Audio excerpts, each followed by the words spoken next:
Namaskar, welcome, Sastriyakal, Adab to very special episode of Harita's Conversation. As I'm celebrating International Women's Month, bringing you the leaders in the various field of the life, various aspects of leadership, the achievers, they really did something different than you and me, an ordinary person, that makes them the leader. But as we know that the leadership is more about the relationship, it's a complex relationship with the community, it's a complex relationship about the field, and it's a complex relationship how you change or how you impact the people's life for a long term. So today we have a very special guest with us. She is the CEO. Yes, she is the CEO of a very special organization that works for the welfare of the first people of Australia.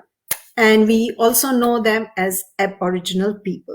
So before I introduce her more, I welcome Asha to Harita's conversation. Thanks for your time. Thank you. And Kaya, Namaste, and Namaskar. Kaya means hello in Noongar language. I live in Albany, Western Australia. The tribe that I serve is Noongar people. They are the local Noongar tribe. So, thank you for inviting me for this. So it's Kaya, Yeah, right? Kaya. Oh, Kaya. So Kaya. learn Yeah. a new word from you. So Asha is the CEO of Southern Aboriginal Corporation based in Western Australia. So let's begin the talk and I'll ask you, how do you define the leadership? Because this year's theme is Women in Leadership, achieving equality in the post-COVID or during this COVID era. How do you define the leadership? And also if you can comment on this year's theme. Thank you, Harita. I'm still at my workplace, and I work for an Aboriginal corporation, so I have to start by acknowledging the traditional owners of this land and pay my respect to elders past, present, and emerging. International Day this year is about the equality and supporting women. So we've seen it during COVID-19. Women have taken the leadership, and we have praised many women leaders such as Jacinda Ardern, the Prime Minister of New Zealand. She has been praised for the leadership that she has shown during the COVID-19. For me, the leadership means supporting people. Leadership is not about leading; it's also inspiring people. So you inspire people through the shared vision, through valuing them and also supporting them. So as a woman leader, I better the environment where we work.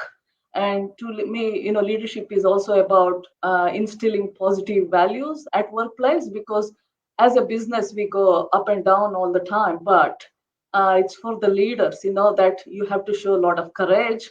You have to show confidence and reassurance for staff. That's what happened during COVID-19. That I had to show calmness, reassurance to staff members because there was unprecedented situation. As a leader, I think it's important to bring next generation leaders. So it's not about uh, empowering yourself. You have to empower your staff members too, and then empower the young generation. So it's about giving back to the community. So to me, leadership is about passion, compassion, and supporting people. Yes, we know it's all about supporting people, and your focus is on impacting their life and making the positive change. Even the smallest step, it's important to go ahead. So the question comes: you are working with the community, which are the first people of Australia. They have their own culture, they have their own value, they have their own tradition. And coming from Indian background, it's also we have the strong cultural belief, strong way of living. Do you find any of the connection between these two culture, and is that help you to achieve where you are? Yeah, so I've been working for Aboriginal Corporation for last 13 years. So I feel really honored and privileged to be working with and working for First Nation people. Aboriginal people are impacted by colonization, and we still see that there is a lot of systemic racism and discrimination. So they're still going through the colonization effect, dispossession of land, intergenerational trauma, discrimination and racism, many more things. So when we see Aboriginal people, it's about acknowledging their history, and also acknowledging their culture. Um, so culture is the foundation for everything, all aspect of life for Aboriginal people. So culture underpins everything for them, such as connection to country, connection to community, connection to culture, their language. So the music and art and dances and everything. So to me, I had to learn a lot. I sat with elders in the community and learn a lot about their culture. Of course, there is a lot of similarity between our culture and their culture. Family values is the one thing. So Mm-hmm. we have extended family. So they too have extended family. For myself, my sister's grandkids are my grandkids. It's the same Yeah. for them too. And also, when it come to grieving time, funeral time, and they all get together, you see, like big funerals, like 500,000 Mm. people come. So it's the same Oh, for us, like when it is yeah. like grieving time, people get together. So I find a lot of similarity. And also, we see all the time, when you're invited for meeting, if you're arriving at late, if you're arriving late, we say they come on Nunga time. Like, us Indians, I see that, we work in informal ways and we turn up late, although there are people who are very disciplined and turn up on time, but we've seen many people turning up late. So I see a lot of We used to say similarities. it's like we come by Indian Standard Time. Yeah, We used to yeah, make no, fun of Indian. yeah, but my chairperson used to say, now you're adopted Nunga, sort of thing. So I find it really satisfying to support disadvantaged people. There are a lot of social issues still, like family violence, homelessness, unemployment, drug and alcohol issues. And I think government is working towards closing the gap, but it is progressing very slow.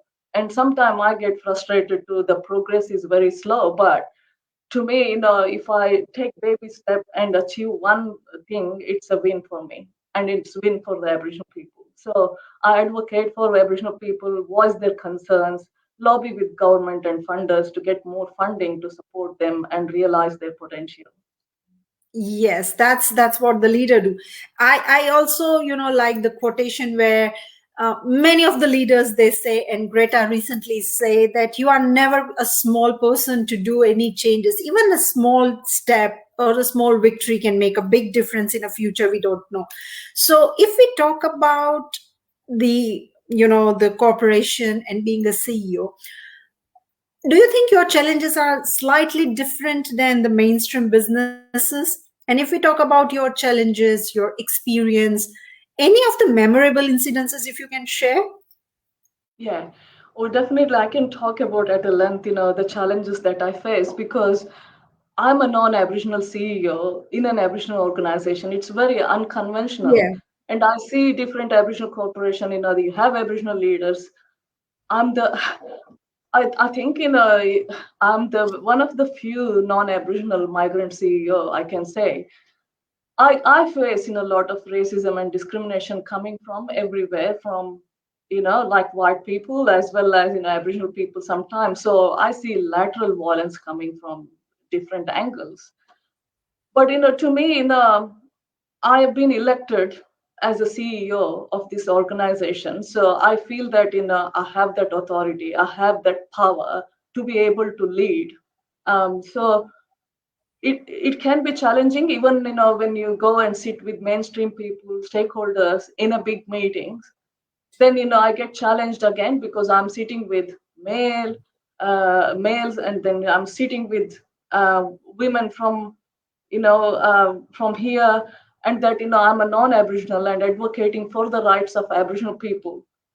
And it is challenging because I feel that every time I have to say, I have to support my community, I can't say I have to support my own mob. So it is Yeah. powerful coming from Aboriginal people as compared to non-Aboriginal people. So every time you have to say, I've heard from our members that they have this concern, but I put the message across very strongly, and then I represent our members. So it is challenging, but there are opportunities as well. To me, because I'm a neutral person, so it becomes easy. So I don't get criticized as much as if it was an Aboriginal CEO sitting in my position. And they know that I have brought a lot of integrity into the system, Hmm. and that I am accountable for every cent. So they appreciate that. So there is advantage to being a non-Aboriginal. I'm not in the Aboriginal community all the time, because if you are in the Aboriginal community, it's not about 8:30 to 5 o'clock. You are working even after hours. You will be getting phone Of calls and course. other things, and you have to be addressing the community issues. I do get that because a lot of people know it, and but I've accepted it, and I've experienced working here for a very long time. But they face a lot of challenges more than myself. Okay, so you talked about the challenges, and you talked that you faced the racism and the criticism and challenges when you were coming, and still there is some of the occasions where you face the same issues. How do you face these issues, or if you need to give the message to somebody who may experience this kind of thing as a normal person or in day to day life? What is your tip to just let it go and move on? What is the best tip you can give? I call out as I see, any sort of discrimination and racism. Therefore, I'm on now 7 to 8 boards and committees in Albany. Albany is a small town. It's we got about 30,000 population. So I'm pretty popular with local newspaper and local media. So I have gone above and beyond to be in several committees. Currently, I'm the chair of Albany Family and Domestic Violence Action Group and a treasurer for Albany and Regional Volunteer Service, and also a regional committee member for Australian Institute of Company Directors.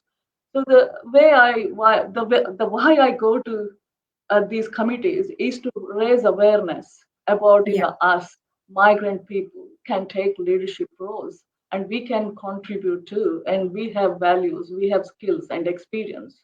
So involve yourself in many things, have conversation with people, because sometimes it may not be completely racism, it's about lack of awareness that causes people to say that. There are people in Albany who haven't gone out of the state, so leave alone the country. So it's about having conversation with people, and then making them aware that we are equal to you, and we can also take leadership positions. So I keep doing that, and it's not possible to change everybody, but when I see it, I just call it out and stand up to injustice and racism. Oh, that's so good to know, that stand up wherever you feel it's not right and raise your voice. Asha, you may be, may have lots of experience because you represented at, various international forums and won so many awards, achievements. And as you have just mentioned, you are on the various advisory committees. If I ask you one of the very memorable or emotional experience, which is also a kind of lesson, and you would like to share with the viewers now? Memorable experience. I was nominated for Albany Citizen of the Year award. So at that time there were 23 people who were nominated, and I was told that oh no, there is this popular person who would get that award, and also I see. So I was like an underdog person. So I went to that award ceremony, and no, but not many people knew me, and I won that award. That was amazing. That was on the 26th of the January. So that was amazing. That's memorable. So the experience I want to share is, don't shy back from nominating yourself, and don't underestimate your achievements. So, and also, be truthful to yourself, and walk your walk in your truth, because if you can be authentic, then others might fall, others might also follow that path. So that's what I want to say, like, be authentic, true to yourself, and then don't shy away from I'm not saying posting, but talking about your achievements. Okay. So we have so many things, and Asha, I think we can't stop it, but we are going closer to the end of our conversation. If I ask you, what do you think, or according to Asha Bhat, what are the three major challenges women often face, and how they can overcome to those three top challenges to make their life, I won't say the to take the leadership position, because I believe each and every lady is a leader in herself, but to make the journey a bit more smooth, bit more comfortable kind of thing. I would say speak up yourself. Like, we might be sitting in some meetings, it's not just having seat at the table. And you should speak up, like, if you have to say and they have to send a message across. Because many times, women get ostracized and shut, get shut up, but shut down by people. So speak up yourself and have confidence, build confidence in yourself. And we all women, we think that we have to be perfectionist. So just do the right thing, don't have to be perfectionist all the time. Because I see every time I do, I have to get this 100% right, and we set a very high bar on ourselves. So don't need to be a perfectionist. Okay, so it's okay to be imperfect if you are doing right and if you are moving Yeah, on the right direction. that's it. Don't have to Okay. get 100% right. That's so good to speak to you, Asha, and thanks for this message. Before we end, do you want to share any last message or any note on this occasion? I actually want to congratulate all the migrant women in Australia. I know that they have gone through a lot of challenges too. So I just want to say that, put your chin up, be proud of your achievement, and then celebrate every win, every success, because it's very important. And look after yourself. Self care is very important. That's so good. And Asha will keep talking with you, and we'll would like to learn more about the Aboriginal culture, the people, the strong connection with the Australia's native people, I can say. And we will talk more in coming days. But thanks for your time, and I wish you all the best.